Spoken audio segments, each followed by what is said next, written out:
Halo, assalamualaikum, apa kabar sedulur semua? Gimana kabar mulur? Oke, kita ngobrol lagi ya. Gini sih, entah kenapa ya, aku kayak ingin menarik satu energi tentang orang-orang yang zolim ya dengan dirimu atau diri kita lah ya, kayak gitu. Gimana nih situasi dan kondisinya mereka eh, sampai ke tanggal 18 nanti? Ya, gimana kondisi mereka? Lur, boleh diabsen dulu yuk, dari kota mana sedulur yang hadir? Monggo absen dulu ya. Oke, jadi nanti ngerenung ya di sini ya. Karena ini vice versa energinya sih. Bisa kamu, bisa seseorang. Yang jelas nih poinnya adalah tentang energi orang yang zalim gitu loh. Ya semoga yang hadir di sini ini bukan orang-orang yang zalim ya. Semoga kamu orang yang baik, atau mungkin kamu adalah korban ya dari kelicikan seseorang kayak gitu. Ya ini fokusnya kepada seseorang yang sangat-sangat teringat ya oleh kamu, yang ada di bayangan kamu. Ya ada beberapa wajah di sini. Tiga wajah seseorang yang zalim gitu. Oke, gini, titik balik atau timbal balik atau tabur tuai terasa, yes. Ini tentang keberuntungan yang tak berpihak, kegagalan yang terus berulang, rezeki di depan mata tapi hilang. Sesuatu yang sudah terlihat sangat jelas tapi tiba-tiba hilang, atau rezeki yang numpang lewat. Nah, ilustrasinya gini, misalkan nih ya, si A itu atau seseorang yang zalim ini misalkan ya, dia itu ingin menjual sesuatu barang ya, dan si pembeli sudah komitmen, oke, ini tanggal sekian nih, misalkan nih tanggal 12 kita ketemu pembayaran nih gitu kan. Itu kan sudah kerasa gak sih bahwa rezeki itu kayak di depan mata gak sih? Dan anehnya ketika hari H, tak kenapa tiba-tiba gak ada kabar, tiba-tiba ngilang, atau pembatalan yang secara mendadak. Kecewa gak kira-kira? Pernah kan ngalami situasi kayak gitu? Gitu. Nah, itu ilustrasinya kurang lebih seperti itu. Ini tentang keberuntungan kegagalan yang keberuntungan yang tak berpihak gitu loh ya, rezekinya kayak numpang lewat gitu loh. Wow. Jadi gimana ya kalau kita bicara tentang karma tuh sangat halus ya sebenarnya. Mungkin ada di antara kamu yang saat ini tuh gerem banget dengan seseorang, pengen melihat orang itu hancur gitu ya, pengen melihat orang itu jatuh miskin misalkan, atau usahanya juga hancur nih misalkan ya. Ya secara psikologi manusia ya pasti kayak gitu inginnya gitu ya, secara kemanusiaannya kita inginnya kayak gitu. Tapi sayangnya terkadang cara kerja karma itu nggak sesuai dengan apa yang kita inginkan ya. Inilah yang sering terjadi, bahwa mungkin saat ini kamu kayak ngelihat, ini gimana ya mas, orang yang menyakitin aku, menzolimin aku, hari ini loh malah dia ketawa-ketawa, malah happy-happy,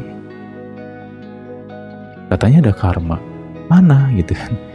Itu enggak sih? Nah makanya pahami dulu nih, karma itu enggak selalu sesuai dengan imajinasimu gitu.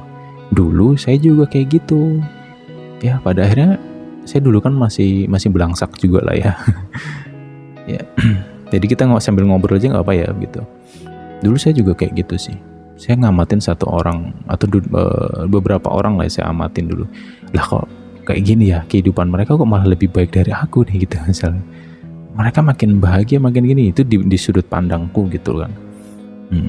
Ya akhirnya aku protes dong dengan semesta. Mana karmanya gitu? Kok nggak ada? Mereka zolim loh, aku udah ikhlas loh, begini loh. Tapi mereka tetap begini misalkan. Ya, ya sempat ngalami protes juga sih dulunya. Cuman ya sekarang setelah saya pelajari secara pelan-pelan, tak pelajari, oh gini toh ternyata. Dan tahu nggak, ketika dulu saya menyalahkan semesta bahwa alam ini nggak adil gitu kan, karena saya dulu pernah belangsak juga ya gitu ya. Apa yang terjadi? Saya bener-bener ditunjukkan bahwa kayak gini loh karma. Akhirnya saya mengalami banyak problem dan masalah di waktu itu. Tapi setelah itu semua saya lewati, saya ngerti, oh ujian gue kemarin ternyata aku dikasih tahu nih bahwa karma tuh kayak gini loh gitu. Jadi di saat itu saya benar-benar kayak ngerasakan banget nih, oh begini tuh jalannya karma, begini kayak gitu loh. Nah makanya saya sekarang ya alhamdulillah sudah mulai memahami lah bagaimana cara kerja dari si karma itu sendiri gitu loh. Dan sangat halus banget, iya gitu. Karena segini ya, logika aja lah ya. Sesuatu kita gini ya, logikanya kan adalah kita kan nggak tahu nih apa yang dirasakan orang, apa yang sedang mereka alami, ya kan? Kita hanya melihat mereka yang zolim ini di luar rumah gitu, di luar ketika mereka beraktivitas kita melihat mereka gitu kan. Cuman kita nggak tahu nih bagaimana keseharian mereka di dalam rumah mereka. Karena biasanya karma itu berjalan nggak jauh-jauh dari dalam rumah dulu nih. Prosesnya dari orang-orang terdekatnya dia, gitu. Kemudian merambah kemana-mana gitu ya. Ya termasuk tentang keberuntungan yang atau rezeki yang numpang lewat itu ya sebenarnya ya kalau secara logisnya bisa dilogiskan gitu kan, tetap bisa dilogiskan. Mungkin orangnya lalai lah, orangnya begini gitu ya secara pola pikir manusia ya. Cuman kalau secara kinerja alamnya itu nggak gitu sih lur. Ya, ini bagian dari karma itu sendiri gitu loh. Dan ketika kita melihat seseorang itu bahagia dan lain sebagainya kan belum tentu. Dan ingat ya, karma yang cukup menyakitkan ya itu adalah biasa ini yang paling dasar banget ya, gangguan pikiran, gangguan perasaan. Lu pernah ngalamin kan bagaimana rasanya ketika dirimu tuh mengalami kecemasan, wah dihantui rasa takut, ya nggak? Rasa nggak? Kemudian perasaan yang penuh dengan kesedihan, ya gitu. Dan juga mengenai dikecewakan dengan orang terdekat dia sendiri gitu, ya, ya gitu loh. Oke. Sebenarnya di sini untuk orang-orang yang zalim tersebut, mereka itu diketuk ya, ada ketukan gitu. Jadi alam nih lagi dan lagi memberikan kebaikan kepada mereka yang zalim. Ada kesadaran sebenarnya yang datang kepada diri mereka gitu. Beberapa di antara mereka menyadari bahwa ya mereka salah. Ada rasa sedih yang kerasa di sini, ada kesedihan. Ya. Mereka sadar bahwa kenapa mereka menyakiti orang lain gitu loh, padahal kamunya juga nggak salah sebenarnya. Gitu. Ya ada rasa sedih, ada rasa bersalah. Ya rasa bersalah yang cukup dalam. Tapi ya walaupun ini aku ngerasa kesedihannya cukup dalam, penyesalan ya, rasa penyesalan yang mendalam, tapi diiringi juga dengan ego gitu. Ya biasanya ya kalau orang yang sedang menjalani karma itu mata hatinya akan tertutup sampai waktu yang ditentukan oleh semesta itu sendiri, kayak gitu. Mereka mengalami kesadaran, cuman kayak nggak ketemu jalan. Mereka merasa bersalah tapi tak mampu meminta maaf. Begitu, lu bayangin tuh rasanya kayak gimana. Ini cuman ilustrasinya kayak gitu loh.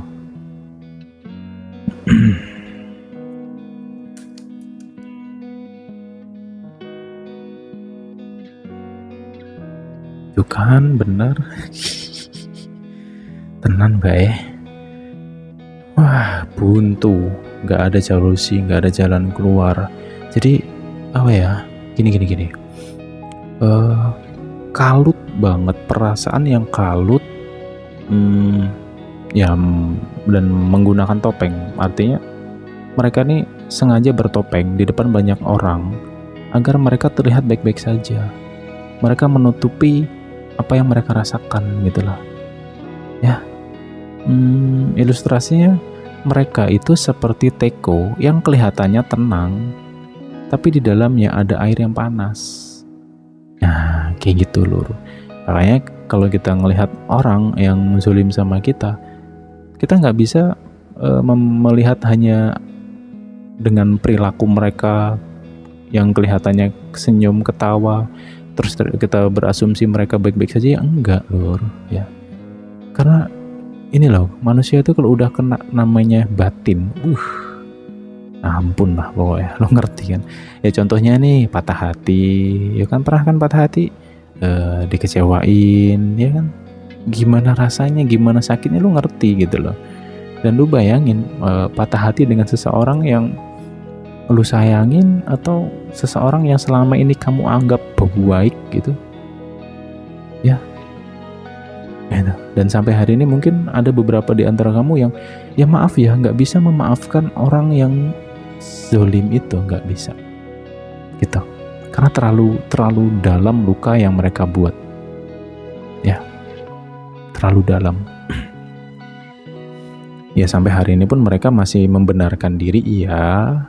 Kemudian ya ketika kamu menjauh dari orang yang zalim itu, ya mereka masih ibaratnya menyebar hoax tentang kamu lah, bahwa ya kamu nih begini, kamu tuh begitu. Ini jadi kayak ada drama yang mereka buat di lingkungan masyarakat tuh, dia membuat drama itu gitu loh.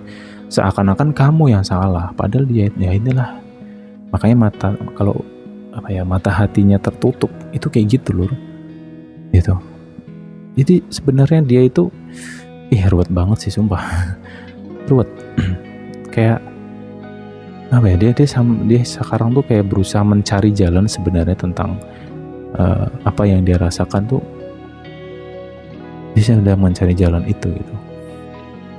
Ya jujur sih sampai nggak bisa jelasin, aku nggak bisa ngomong lagi di sini karena aduh nyesek sih jujur. Aku nggak mau terlalu dalam sih itu. Yaudah, yang jelas tuh pesannya satu ya, dalam kondisi kebingungan dalam banyak hal.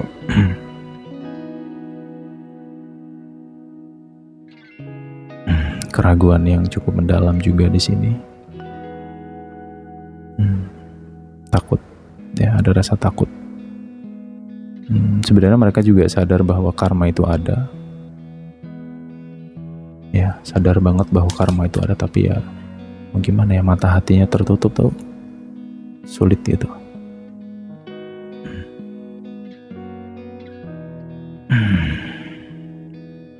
Aku tak minum dulu bentar ya.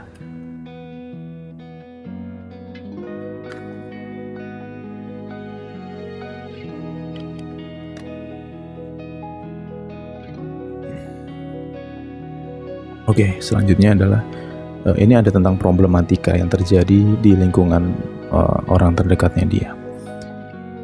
Gitu. Banyak keributan, banyak kesalahpahaman. Ya. Karena dia sampai hari ini tuh dia masih merasa dirinya paling benar. Ya, dialah yang paling berkuasa. Gitu. Ada beberapa orang yang muak sama dia.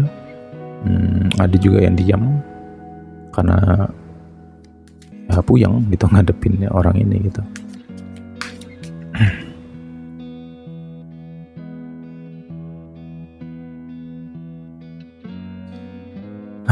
Oke.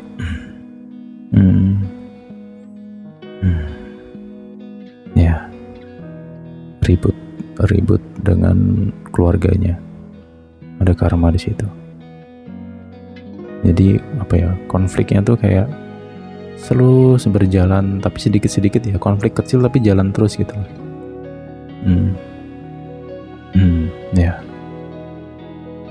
Dia berusaha mencari ketenangan di sini, dia berusaha menstabilkan diri. Tapi jujur sampai hari ini dia masih nggak sadar ya bahwa apa yang dia lakukan itu benar-benar menyakitin orang gitu. Dia nggak sadar di situ.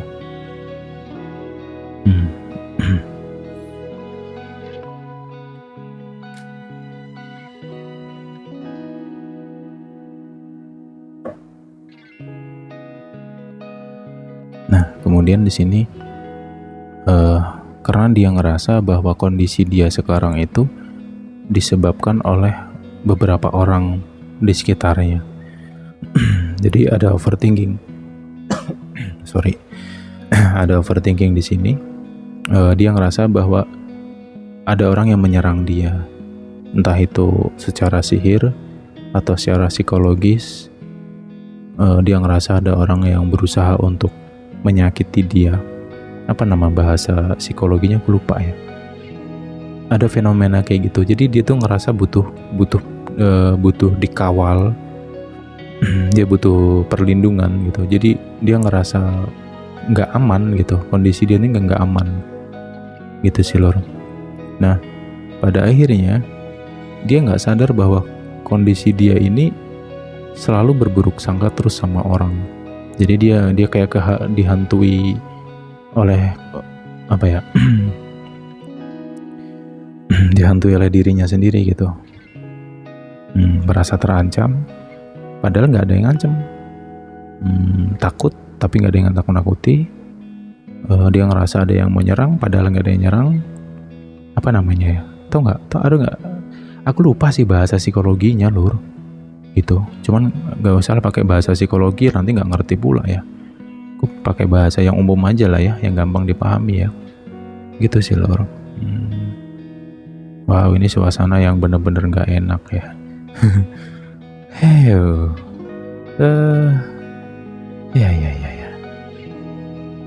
Ini akhirnya kepalanya ngenyut terus nih, gitu kan. Ya, ini bagian kepala diserang. Mau tidur pun juga nggak nyenyak ini. Dia bisa tidur, ya bisa tidur, tapi nggak nyenyak gitu. Banyak tidur kayak tidur ayam lah bahasa umumnya gitu. Tidurnya nggak nyenyak, nggak pulas. Jadi kondisi tubuhnya pun juga mulai nggak stabil juga di sini gitu. Serem ya. Yaudah deh, sekarang tuh kalau ya kita jalani kehidupan ini, ya udahlah gitu ya. Ya pada hari ini kamu juga sudah berdamai dengan segala sesuatu ya. Itu yang aku suka sih. Ya kemarin mungkin masih panas, ya semoga saat ini kamu bisa berdamai. Karena solusi yang terbaik ya untuk membalas dengan cara elegan, membalas dengan secara halal itu dengan cara melepaskan segala rasa sakit itu. Itulah titik kemerdekaan kita. Jadi kita nggak perlu, misalkan nih orang mukul kita balas pukul, ya nggak perlu dong gitu. Orang bersuara yang bla bla bla bla bla kita balas dengan suara yang sama, akhirnya jadi ribut, ya nggak bagus juga kan. Gitu. Sekarang tuh kebebasan kita, ya, freedom, lepaskan segala rasa sakit yang mereka buat. Itu kita lepaskan semuanya, kita ikhlaskan, lillahi ta'ala kita ikhlaskan ya. Tahu nggak, itulah yang itu sebenarnya power paling besar tuh di situ. Ini titik susah juga, titik yang paling susah bagi korban atau seseorang yang dizolimi. Yang paling sulit adalah berdamai, memaafkan, mengikhlaskan, melepaskan. Itu paling sulit, jujur sulitnya pakai banget. Tapi ketika kita mampu ya, benar-benar mampu, dan itu butuh proses yang panjang ya sebenarnya. Proses untuk memaafkan, melepaskan, mengikhlaskan segala perbuatan mereka yang zalim dengan diriku dan dirimu dan diri kita. Ini proses yang panjang, mungkin butuh berbulan-bulan ya untuk benar-benar loss gitu.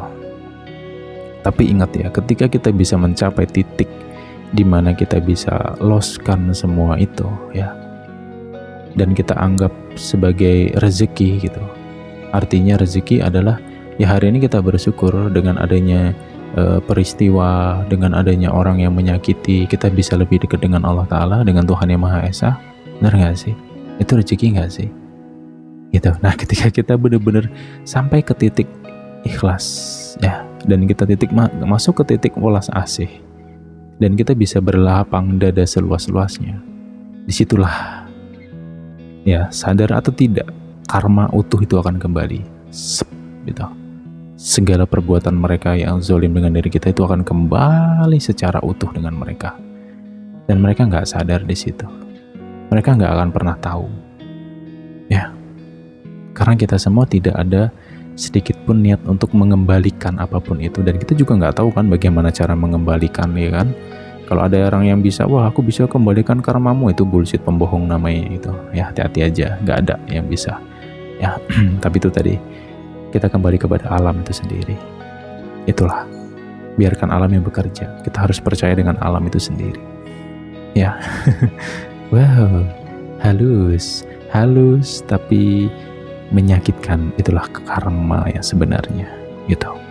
Jadi, ya, readingan kali ini lebih ke pembelajaran aja sebenarnya ya, bahwa ya udah kita harus berhati-hati sih dengan segala sesuatunya. Ya, gitu. Tak bertuah itu nyata, benar-benar nyata. Ya, semoga yang hadir di sini dalam kondisi sehat selalu, banyak rezekinya. Semoga bisa selalu ditenangkan hatinya, pikirannya, ya, diluaskan rezekinya, dilapangkan dadanya. Amin amin ya rabbal alamin. Ya, semoga kedekatanmu dengan Tuhan bisa terus ya bertambah dan bertambah. Dan sering banget ku sampaikan bahwa ini cuman kertas, ya, ini cuman gambar-gambaran gitu, nggak jelas gitu aja. Fokus dengan suaraku, karena dengan video ini aku bisa menyampaikan banyak hal untuk teman-teman semua. Ya, ini cuman sebagai sarana doang untuk saya berkomunikasi dengan kamu, ngobrol dengan kamu saat ini. Ambil positifnya, buang negatifnya saja. Ya, kita jumpa lagi the next time di pembahasan berikutnya. Bye-bye semua.